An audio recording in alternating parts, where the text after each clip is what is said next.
Jared Carter had always been a man who valued peace. A hard-working professional in his early 30s, he had bought his suburban home with the dream of settling into a quiet, comfortable life. The house was perfect, spacious, with a beautiful backyard and a sturdy wooden fence that gave him privacy from his neighbors. But from the moment he moved in, Karen Garland, his next-door neighbor, had made it clear that she didn't want him there. At first, it was small things. She wouldn't return his greetings. She would stare at him with cold disapproval whenever he worked in his yard. Jared had brushed it off, assuming she was just another unfriendly neighbor. But soon, her disdain became impossible to ignore. She started filing complaints, first with the homeowners association, then directly with the city. His grass was supposedly too long. His driveway had too many cars parked on it. His music was too loud even when his house was silent. But Jared wasn't stupid. He knew what this was about. Karen hated him because he was black. Jared had seen it in her glares, her snide remarks, the way she acted like he was invading her space simply by existing. He had lived through racism before, but dealing with it in his own neighborhood, his own home, was exhausting. Still, he refused to give her the reaction she wanted. Instead of fighting back, he ignored her. And that only seemed to make her angrier. Over the years, Karen escalated her harassment. She would blast country music at full volume late at night just to keep him awake. She would call the HOA for fake violations, trying to get him fined. And when that didn't work, she started spreading rumors, telling other neighbors that Jared was a troublemaker and a bad influence on the community. Jared learned to tune her out. He figured if he didn't give her any fuel, she'd eventually stop. But what he didn't know was that Karen wasn't alone in her hatred. Someone else wanted revenge on him too. Lucy Ann. Jared's ex-girlfriend of 2 years, Lucy was just as toxic as she was vindictive. Their relationship had been a mess of fights, manipulation, and endless drama. He had broken up with her over a year ago, cutting all ties, but Lucy had never let go of her grudge. She had tried stalking him, showing up at his favorite bar, calling him from unknown numbers, even sending passive-aggressive messages on social media. Jared ignored her, thinking she would eventually move on. She didn't. Instead, Lucy found out about Karen. She discovered just how much his racist neighbor hated him. And that was when she had an idea. What if they worked together? Lucy didn't just want to annoy Jared. She wanted to ruin his life. And Karen? Karen wanted him gone. It was a perfect alliance of hatred. One evening, Lucy knocked on Karen's door, a wicked smile on her face. When Karen answered, her skepticism quickly turned to interest as Lucy explained her plan. "We both want him to suffer," Lucy whispered, her voice dripping with malice. "So why don't we make that happen?" Karen narrowed her eyes. "I'm listening." Lucy's smile widened. "We're going to destroy his fence." Karen blinked, surprised by the idea, but then her lips curled into a grin. Jared loved that fence. He had built it himself, making sure it was sturdy, well-crafted, and perfectly aligned with HOA regulations. It was his pride and joy. Tearing it down would be the ultimate insult. Karen leaned in. "Tell me more." Over the next few days, Lucy and Karen put together their plan. They would strike early in the morning when Jared was at work, ensuring no one would be there to stop them. They bought chainsaws, powerful enough to rip through the wood quickly. And most importantly, they made sure they had an escape plan, just in case. Jared would never see it coming. And when it was over, he would regret everything. Karen and Lucy had spent days perfecting their plan. They had gone over every detail, making sure there was no way Jared could stop them. They knew his schedule. He left for work at exactly 7:30 a.m. and didn't return until after 5 p.m. That gave them plenty of time to destroy his fence and disappear before anyone could catch them. They met at Karen's house the night before, sitting in her dimly lit living room as they went over everything one last time. Karen poured herself a glass of wine, her excitement barely contained. "This is going to be so satisfying," she said, swirling the glass in her hand. "That man thinks he can just live here like he belongs. Not after tomorrow." Lucy smirked. "And he thought he could just walk away from me like I didn't matter. He's got another thing coming." The chainsaws sat in Karen's garage, brand new and ready to go. They had bought them at different hardware stores, paying in cash to avoid leaving a trail. Lucy had even practiced using hers in a secluded area behind an abandoned building, making sure she knew exactly how to handle it. Karen, always paranoid, had a backup plan in case things didn't go as expected. She had parked her car around the block, out of sight, just in case they needed to make a quick getaway. The night dragged on as excitement and anticipation filled the air. Neither of them slept much, their minds racing with the thrill of what they were about to do. Morning arrived, and it was time. Jared's car pulled out of the driveway at exactly 7:30 a.m., just like always. The moment he was out of sight, Karen and Lucy went into action. Lucy pulled on a pair of gloves, gripping her chainsaw with eager hands. "Let's do this." Karen's heart pounded as she led the way into Jared's backyard. She could already picture his reaction, the anger, the frustration, the realization that he couldn't stop them. It was going to be glorious. Lucy yanked the pull cord on her chainsaw. It roared to life, the sound piercing through the quiet morning air. Karen followed suit, her own chainsaw vibrating in her hands as she stepped up to the fence. With one swift motion, she pressed the blade against the wood. The fence screamed as the chainsaw ripped through it, splinters flying everywhere. Lucy laughed, exhilarated by the destruction. "Oh, this is even better than I imagined." Piece by piece, they tore into the fence, reducing it to rubble. Chunks of wood littered the ground, the once pristine structure reduced to nothing but jagged remains. Karen took a step back, admiring the damage. That should send a message. But before she could say another word, a car engine rumbled in the distance. Lucy's grin faltered. "Wait, who's that?" Karen turned toward the street. Her stomach dropped. Jared's car. He was back. Jared had been halfway to work when he realized he had forgotten his office key. Annoyed, he had turned around, figuring he'd grab it quickly and head back out.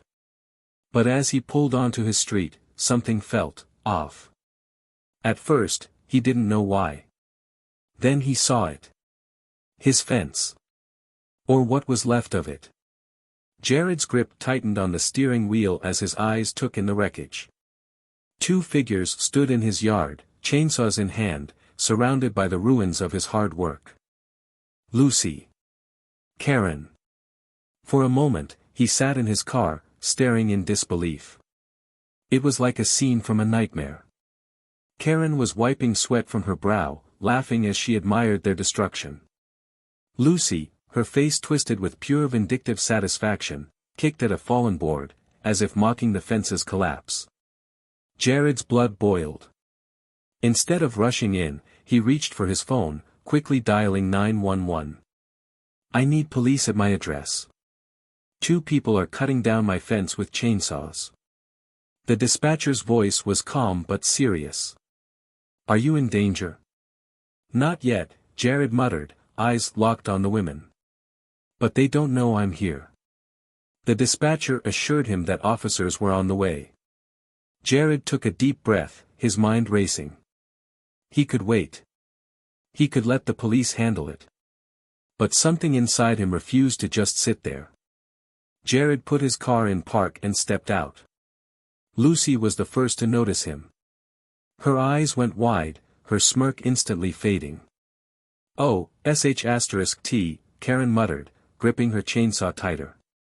Jared crossed his arms, his expression unreadable. "Having fun?" For the first time, Lucy hesitated. Karen shifted uncomfortably. Then, as if flipping a switch, Lucy's rage reignited. She lifted her chainsaw, revving it aggressively. "You think you can just walk away from me?" she hissed, stepping forward. Jared tensed. Karen, emboldened by Lucy's anger, revved her chainsaw even louder. "Yeah, Carter. What are you gonna do now?" Jared's heart pounded. He could handle a lot, but two furious women with chainsaws. This was beyond insane. Then, just as Lucy took a step closer, red and blue lights flooded the street. Sirens. Screeching tires. The police were here. Lucy and Karen froze. Jared exhaled in relief. The game was over. The wailing police sirens echoed through the quiet suburban street, their flashing red and blue lights bathing Jared's yard in a chaotic glow. Lucy and Karen stood frozen, their chainsaws still rumbling in their hands. The look of pure panic in Karen's eyes was almost comical, her mouth slightly open, her grip on the chainsaw shaky. Jared crossed his arms, his rage simmering beneath a calm exterior. He wanted nothing more than to march up and throw them off his property himself, but he knew better. He had the upper hand, and he wasn't about to lose it now. The first cop car screeched to a stop at the curb, followed by a second one right behind it. Within seconds, 3 uniformed officers jumped out, weapons at the ready. "Drop the weapons. Hands where we can see them," one of them barked, his hand resting on his holstered taser. Lucy's head snapped up. Her grip tightened on the chainsaw, her jaw clenching as her eyes flickered between Jared and the approaching officers. Karen, on the other hand, panicked completely. "Wait. Wait. This is all a misunderstanding," she cried, immediately shutting off her chainsaw and raising her hands. Lucy's lip curled in disgust. "Oh, you coward." Jared watched with dark satisfaction as Karen dropped to her knees, visibly trembling. It was almost pathetic. One of the officers advanced, his voice firm. "I said drop it." Lucy turned toward him, her eyes wild. Then, in an act of pure madness, she revved her chainsaw one last time. And charged straight at Jared. Jared's breath hitched, his body reacting on instinct. He stumbled back, his heart slamming against his ribs as Lucy lunged forward, the chainsaw roaring. But she didn't make it far. A sharp electric crackle filled the air. Lucy let out a blood-curdling scream as 2 taser prongs struck her in the chest, her entire body seizing violently. The chainsaw clattered to the ground, its engine sputtering out as Lucy collapsed face-first onto the wreckage of the fence, her limbs twitching uncontrollably. Jared let out a breath he hadn't realized he was holding. The officers swarmed in, pinning Lucy to the ground as she gasped for air, her body still convulsing from the taser shock. "Hands behind your back." The snap of handcuffs followed. Karen, still kneeling nearby, burst into tears, sobbing loudly as another officer yanked her arms behind her back and secured her wrists in cuffs. Jared took a slow step forward, watching as both women were officially arrested. "You're done, Lucy," he said, his voice cold. "And you too, Karen." Lucy, still groggy from the taser, glared up at him, her face twisted with rage. "You'll regret this, Jared," she spat, her voice hoarse. "I swear to God, you will." Jared just shook his head. "No, Lucy. I won't." And this time, he knew it was the truth. Lucy and Karen were hauled into the back of the police cars, their protests drowned out by the hum of the engines. The officers were already discussing charges: destruction of property, breaking and entering, and attempted assault with a deadly weapon. Jared stood there for a long moment, taking in the wreckage of his fence.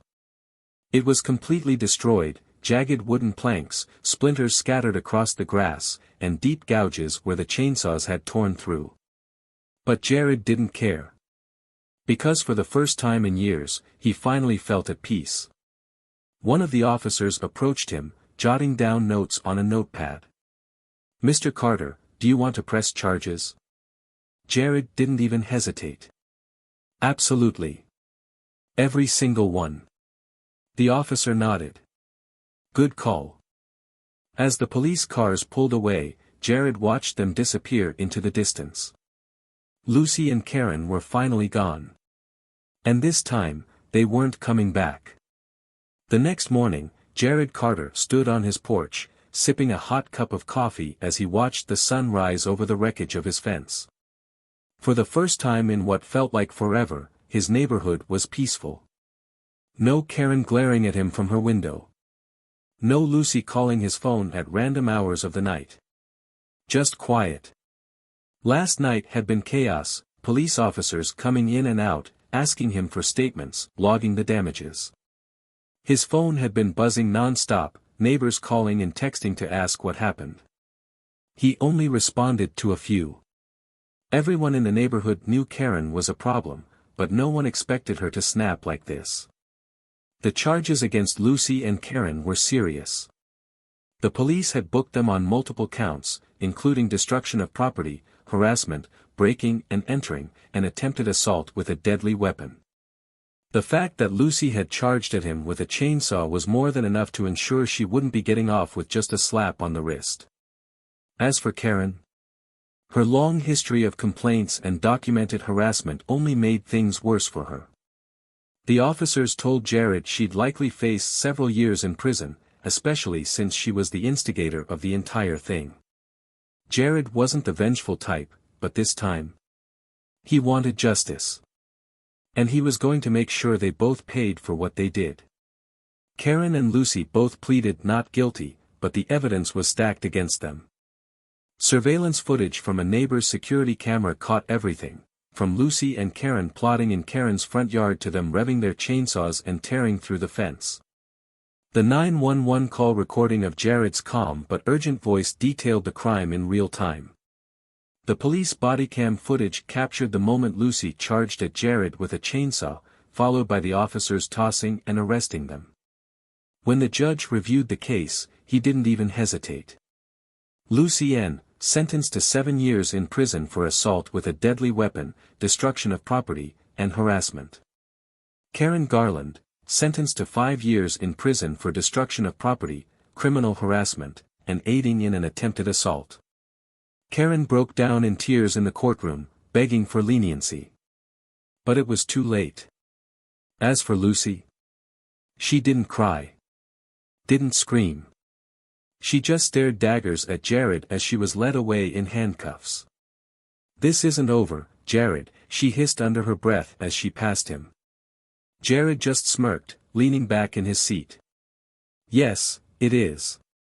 And just like that, they were gone.